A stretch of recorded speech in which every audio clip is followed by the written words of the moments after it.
Hello guys, welcome back. Essig Hydra here, and in today's video we're going to be running through the latest forum post by the neocore staff members. The Lord of Discord himself has spoken to us and given us some information. What I'm going to be doing is summarising this to you and talking about its implications from what we've discussed about the game thus far, because there is some fairly interesting news within this post. So first up, a lot of this quells a lot of the anxieties and fears many of us had about the progression of the game and the way it's going. So this is generally all pretty good news. But before we talk about the progression of the game, let's first talk about some of the features that are being changed. So currently when you log into the game and create a character, you'll notice there are 3 specializations which at the moment do only influence your starting war gear. Now that's been clarified by Megapool that this will be changing in the future and they will be a form of subclass, but I really like the way they're going to do this. What they're going to do is each subclass will have access to different skill trees to begin with. And it very much sounds like their goal or the way they want this to work is that later on all Crusaders will have access to the same skill trees. It's just they'll access them in a different order. So those of you that roll melee will obviously probably get the melee stuff first, and maybe then the ranged combat will be the last thing to unlock. I like this way of doing it. It's a little bit like Path of Exile, where everyone and every character can essentially make the same build, but some of you will take longer to get there than others depending on your starting point. So it means really that you're not being held back by what you made, provided you put enough time into the game. So it's a really nice way of doing this. We don't know when it will be implemented, but it's a really nice change to see, and it will be a little bit more interesting when playing because there'll be a little bit more variation to players and their build, etc. And obviously they have also mentioned it will also influence the order in which you unlock equipment as well. And it does seem to be the implication from this that obviously at the moment we have every weapon available to us from the get-go. It sounds and feels like they're trying to tell us that as we progress through the levels, through the zones, more equipment will unlock. So it might be the case that actually you only have a set amount of weapons to start off with, and then as you progress through the power levels that you gain access to new stuff. We'll have to wait and see how that pans out. So the next sort of topic for discussion is the leveling and loot system. So of course, as a brief mention, the leveling system is going to be getting tweaked to values, etc., and it's going to be hopefully made into a quote-unquote better gameplay experience. But the real sort of nuts and crackers of this bit is that the loot system is going to be getting an overhaul of sorts. And it has been commented by myself, by others, that the current loot system is not very exciting. When you pick something up, you really just absorb it into your body. It's just sort of from the floor. Not particularly exciting when you see something good as well. You don't see the stats as you pick it up.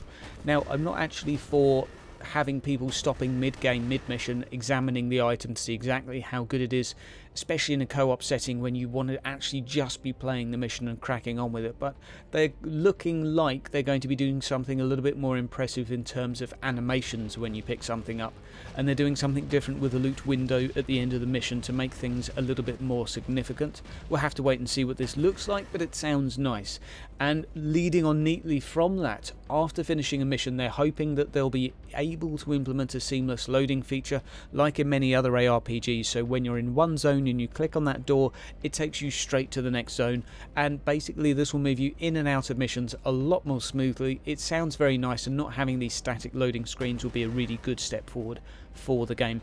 I'm also really hopeful that this will mean we have missions with multiple layers or multiple zones, so you might get to the end of one, click on a door, and you will load instantly into the next area.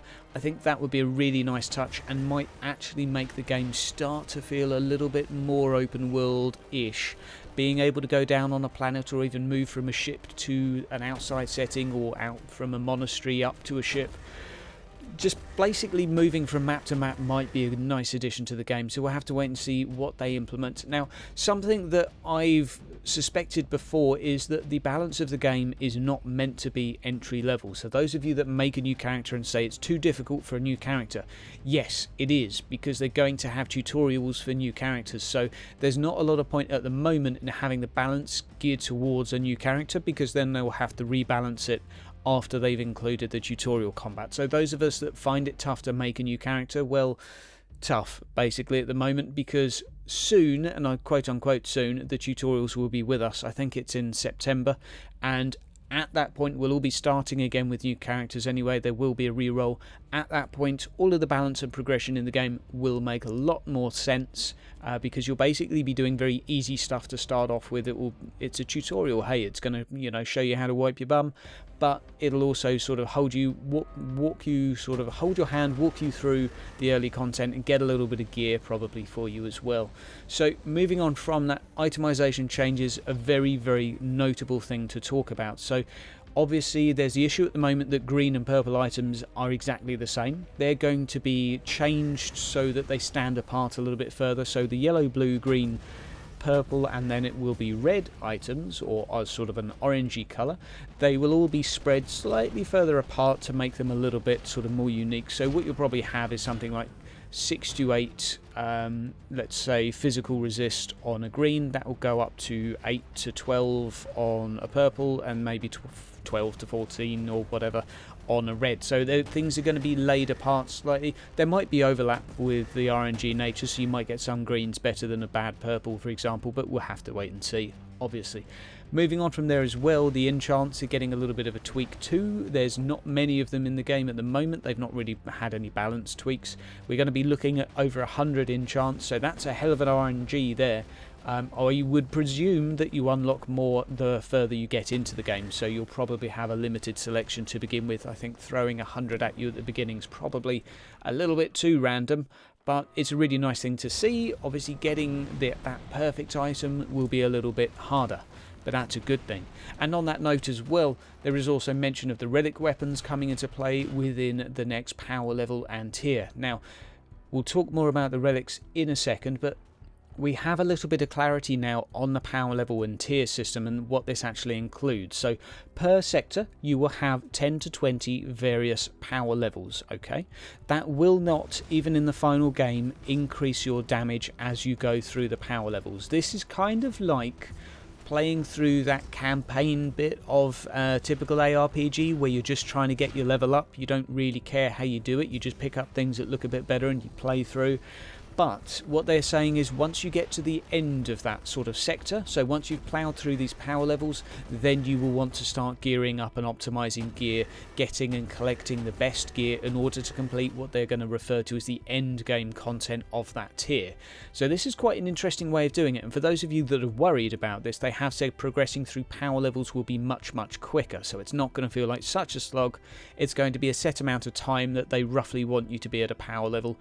They have 4 to 5 days listed as being within the beta, but I think that'll be a lot shorter in final release. So let's say you can progress through a tier in 2 weeks or so, 1 week, 2 weeks, that's 12 power levels, 10 to 20 power levels, and then at that point you're going to start collecting gear for that quote unquote end game. But the really interesting thing is here, a typical ARPG just does this. It makes you race through content and then you get to the end game and you start tiering up and you start sort of getting that end game gear, and then you're done.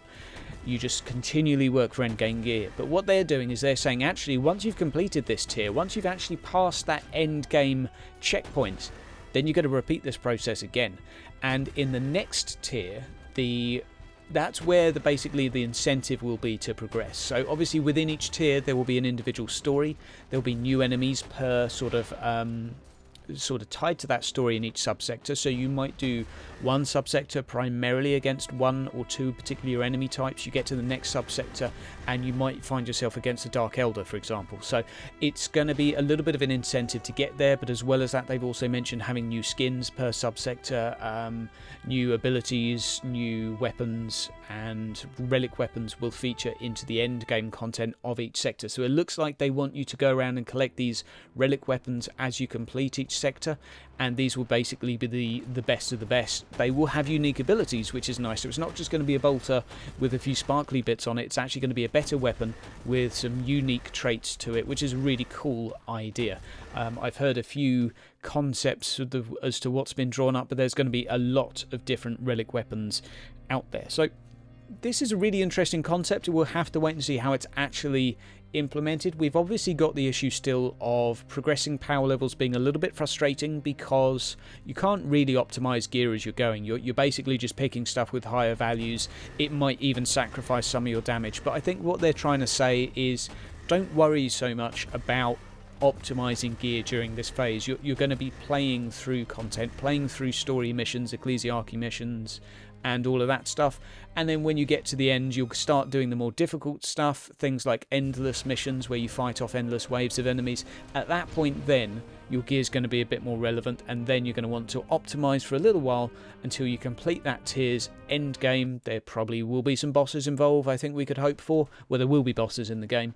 And then you're going to move on to the next sector, and everything will take a step up in terms of your tables as well. So your weapons will start doing more damage, you'll see higher numbers on your gear, and that's when you will actually get that feeling of, oh hey, I've actually just got a bit stronger. So rather than being a very gradual step-by-step forwards as you'd see in a traditional ARPG, they're basically saying play a bit of content, save up a bit of gear right at the end of that, and then you can progress to the next bit and you could be a bit stronger. So it's basically, they've called it the right word, it is a tier. So we'll have to wait and see how the players respond to this. It's a very interesting concept, it's very different, but hey, it could work. There are downsides to it. I think there are upsides as well. If anyone's wondering why they're doing this, then basically the explanation as to why it's fairly good is it prevents damage numbers becoming too spread apart. I'm playing Diablo 3 at the moment, and a character's damage can range from 10,000 DPS to 50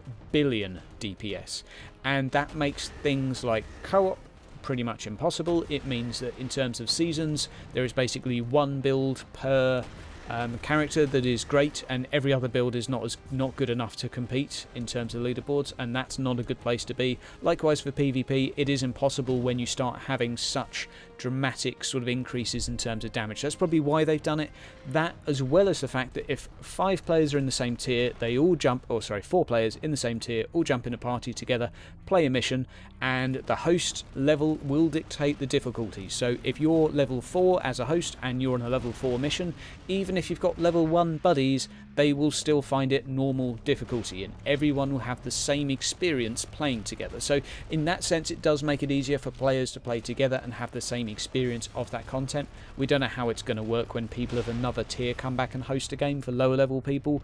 I would suggest and assume that maybe they won't let that happen. We'll have to wait and see what actually happens with that, but it's certainly an interesting system. It's certainly a bit different. Hopefully you guys have a little bit more of a picture as to what's going on now and how you're going to be playing through the game. I'm really appreciative to the devs for giving this info to us. I did nag them a lot for it, and I'm sure others did as well. I know there was at least 5 of us from Auto Hydra which were pretty much constantly nagging a mixture of developers to try and figure out what's going to happen in the game as things move forward. Are we ever going to get more than 110 damage on a goddamn weapon? It's nice to hear that the answer is a yes, but obviously in the next tier. So guys, hope you've enjoyed the video. I'm going to be doing another one on tomorrow's stream. I'm sorry I've not been doing as many recently, but there's just not as much to talk about until we get some new content to review and rant about. So guys, I will see you in a review video for tomorrow's stream, presuming they do one, and we'll probably bash that out on the weekend. Giggity. Have a great week, guys.